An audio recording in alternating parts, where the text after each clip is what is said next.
Taiwanese reporters banned from exiting, and a Taiwan-based publisher detained, all in the last month in China.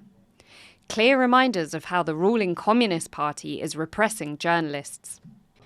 And on World Press Freedom Day, the numbers to show it. Reporters Without Borders released its 2023 index, which now ranks China alongside North Korea as the world's least safe places for journalists. It's the first time China has ranked so low.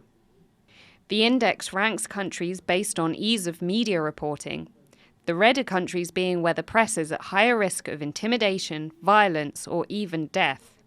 China and Vietnam this year took the places of Iran and Eritrea, meaning the worst 3 countries for press freedom are now all in Asia.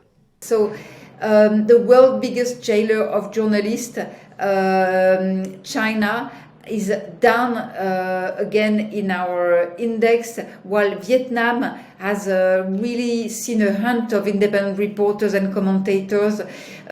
They stand in stark contrast to nearby Taiwan, whose press freedom continues to rank highly in the region. But the downgrading of its neighbour China signals the ever-growing threat to Taiwan's media landscape. Taiwanese people already have one of the lowest levels of trust in their media amongst democracies.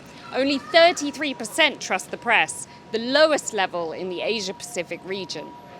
Many in Taiwan view the media as biased and overwhelmingly in favour of specific political parties or corporations. It's more like a self-censorship.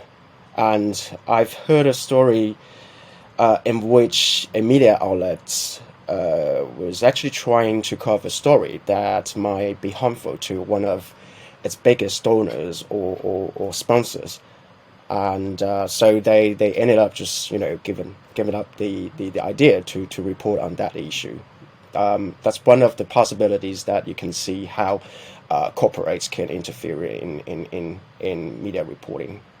RSF says these structural weaknesses make Taiwan's media particularly vulnerable to disinformation attacks. For Taiwan, of course, Taiwan has to enforce better press freedom, be a better example. Taiwan is somehow the counter-example to China's authoritarian policies. RSF's new index once again places Taiwan as a beacon of press freedom in Asia, but with high levels of mistrust in the local media scene and China's new place as second lowest in the rankings, that freedom is far from guaranteed.